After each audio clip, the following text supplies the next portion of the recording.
In this lecture, we will talk about the Coase theorem.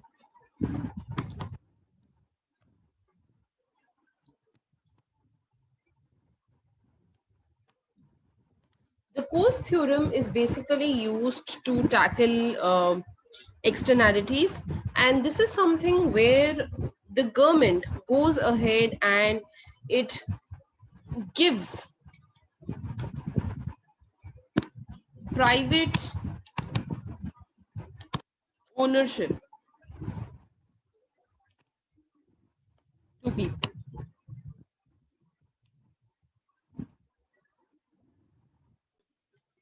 Now, to understand the Coase theorem, let's take an example. So, let's say that there is this person Dick,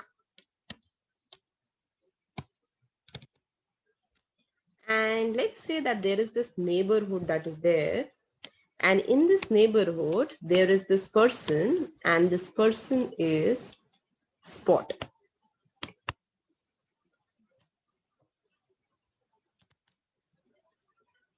Let's say that Dick has a dog,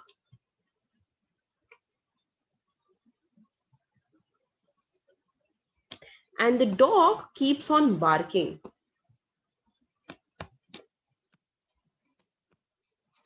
And whenever the dog barks, let's say, it causes a negative externality to Spot.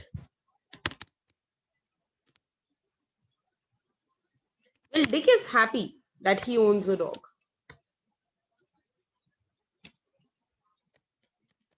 But it is making Spot unhappy because it is causing this negative externality. What can we do in this case? In this case, the following can happen.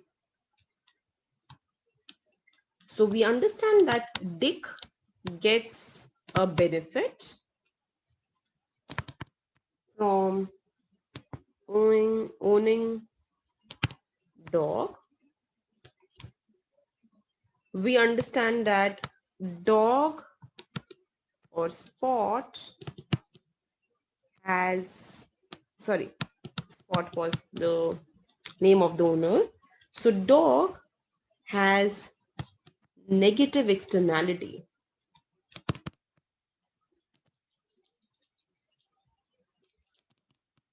on Spot. Now, one thing is that we can force Dick to give some money to Spot.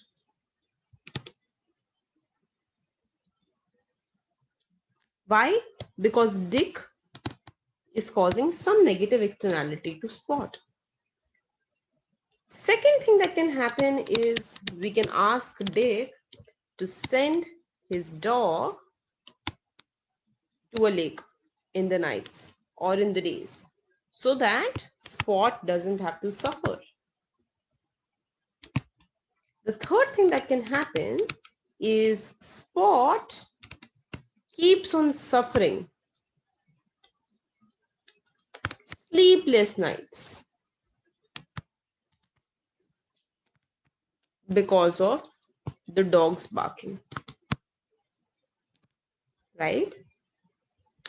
Well, this thing where he keeps suffering because of dogs barking would definitely be inefficient. This thing where, you send him to the dog and you yourself are in pain would also be inefficient. In that case, what is a socially efficient outcome? What is something that a planner should do, a social planner should do? He should go ahead and compare. What will he compare? He understands that this dog right here,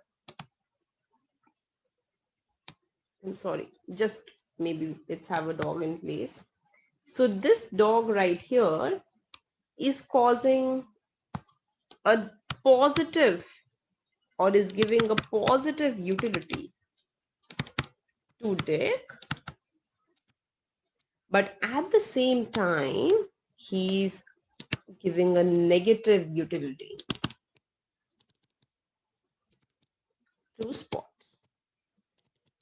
So basically, you have to compare how much is the benefit of something, how much is the cost associated with this. You have to compare the benefit with the cost. And after you compare the benefit with the cost, you have to think, is the benefit more than cost or is the cost more than benefit? According to Coase theorem, in that case, the private market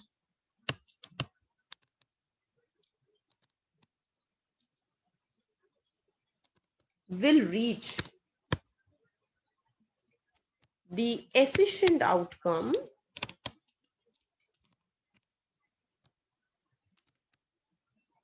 on its own. You do not need the role of social planner.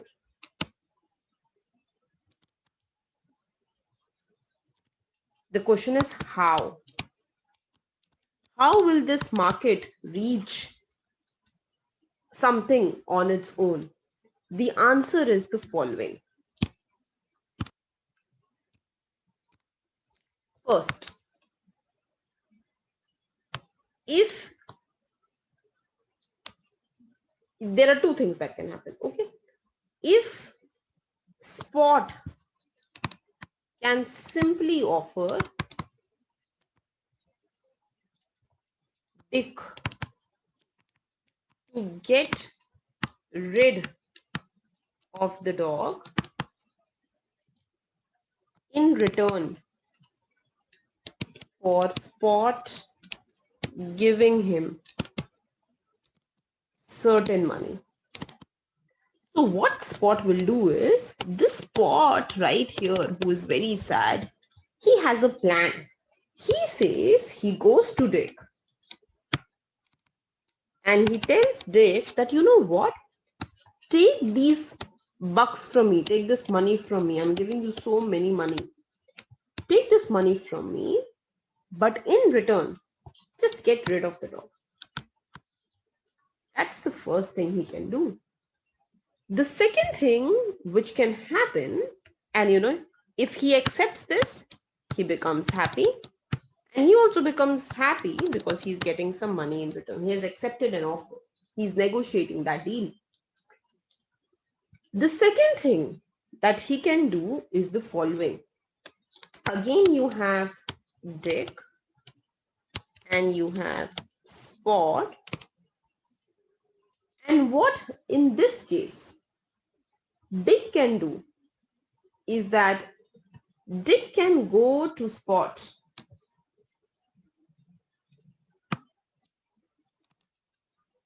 and tell him that, look, I am giving you certain money for you to bear the barking of the dog. You have an ownership of, or you have this right to get sound, free sleep. But because you're not able to get this sound, free sleep, what I'm going to do is I'm going to give you some money in return. You can accept this money and become happy and allow my dog to stay.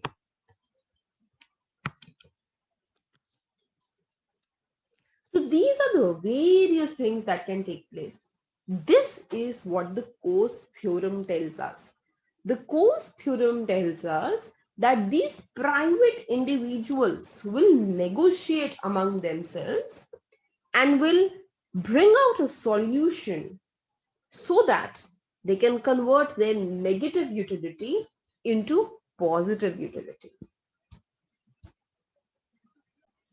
Now, in this case, they can always go ahead and achieve some efficient outcome. For example, let's say that, again, I'm talking about our person Dick and Spot. Let's say that, Dick gets a benefit of 500 in monetary terms. He gets a benefit of $500 from his dog. And let's say that Spot, if I have to ask him monetarily, how much cost do you bear in terms of bargain? How much are you willing to pay maximum to get rid of the dog? How much do you value soundless sleeps? How much do you value peaceful sleeps? He tell us that, I value it at 800. So he is willing to pay up to 800 to get rid of the dog. And he is willing to he's willing to take 500 and leave the dog. So in this case, an efficient outcome is Spot can pay maybe 600 to him. He will be more than happy because he was willing to leave the dog the moment he was getting anything above 500 or more.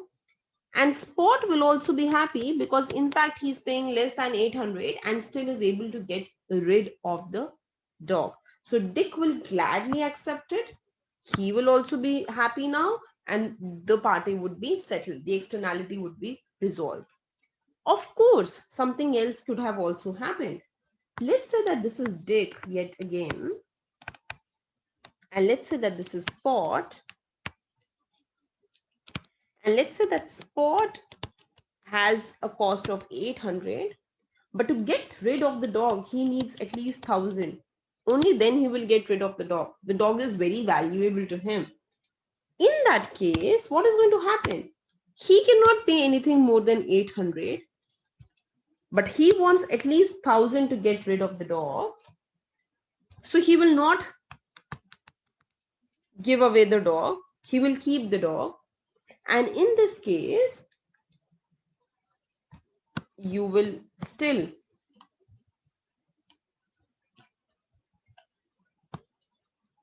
have the dog. But still, this will be an efficient outcome because trade could not take place. So far, whenever we would, when we did this entire case and when we did the last case, for example, this one,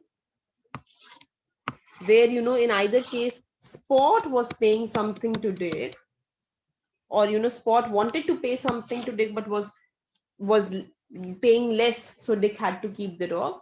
We were assuming in these two cases that Dick has legal right to keep a barking dog with him. So in other words, in these two cases, we had assumed that the private party that had the rights, the ownership rights, was with Dick.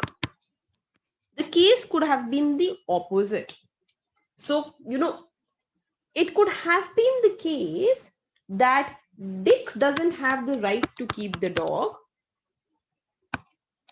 but is still keeping a dog.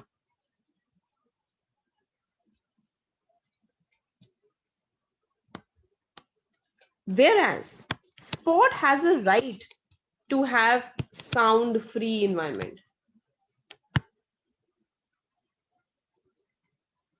Then again, there would have been the same two cases. So let's say that Spot, to have a sound-free environment, he valued his sleep at 800. And to keep the dog, Dick was willing to pay 1000 to Spot. So he will pay Spot 1000, maybe 1000, or he can even pay 900. The moment Spot gets money, he will be happy. So he will allow Dick to keep the dog. So Dick will also be happy. Alternatively, maybe Dick was just willing to offer 500 to keep the dog, but Spot wanted 800 at least to allow him to keep the dog. Then he will not allow him to keep the dog, and Dick will have to get rid of the dog. In this case, we are assuming that the legal rights or the rights are with Spot.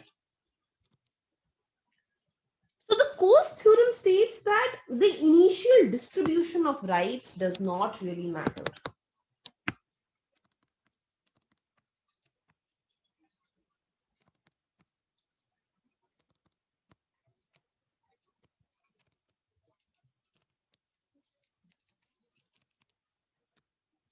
Whether Dick has the right of keeping a dog or Spot has the right of having a soundless environment, anyone can have the distributional rights. It would be still either way.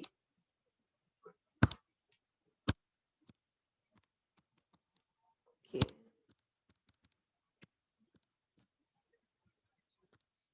Either way, market would be able to achieve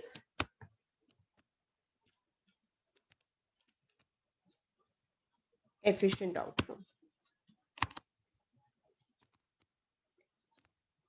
irrespective of who has the rights. Of course, this is going to impact the economic well-being.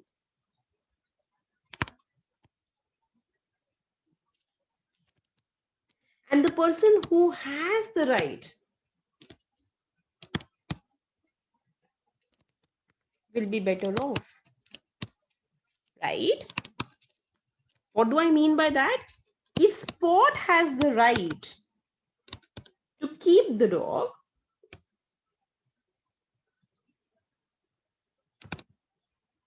then, sorry, if Dick has the right to keep the dog, then Spot has to pay him in case he wants him to, leave the dog. So he will be economically better off.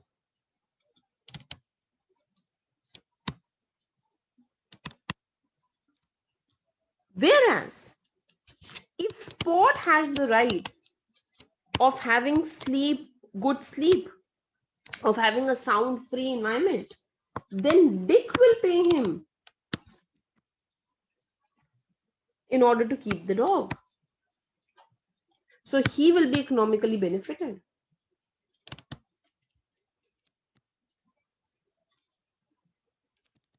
So who would be economically benefited will depend on who has the legal rights. So to sum up the Coase theorem, the Coase theorem says that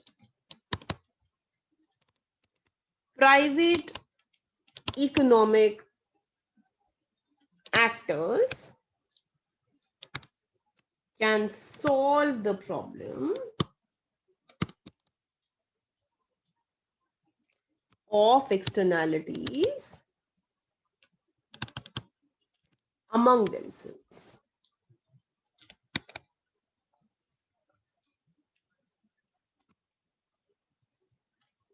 Whatever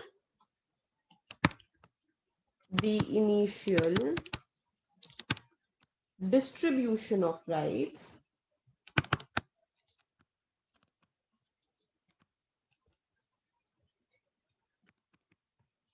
the interested parties can always reach a bargain in which everyone is better off.